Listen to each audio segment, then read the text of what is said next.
just me, kumbaga nagiging reality or nabubuo ang isang concept based only in the mind ng isang tao. So dito, si Thomas Aquinas ay meron siya to distinguish between revealed theology and the natural theology. Dahil po yung pinaka-problem dito is yung reason and versus faith. Reason na kung saan, kaya nang sabi nila kanina, yung argument is about the senses, based sa nahawakan, naririnig, nakikita, and sa pinaniniwalaan, through faith. So dito po, so may ginamit dito na Venn diagram, na kung saan philosophy and theology. So ito yung dalawang na kung saan nasa gitna po nito is yung natural theology.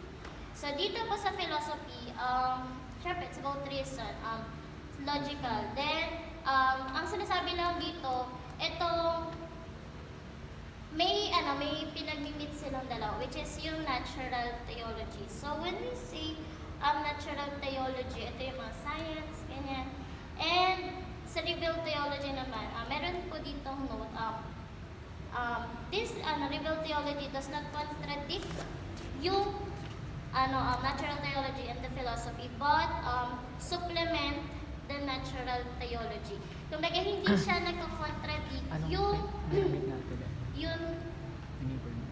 philosophy, theology, pero meron silang somehow meron silang point na nag-meet sila. Ano mo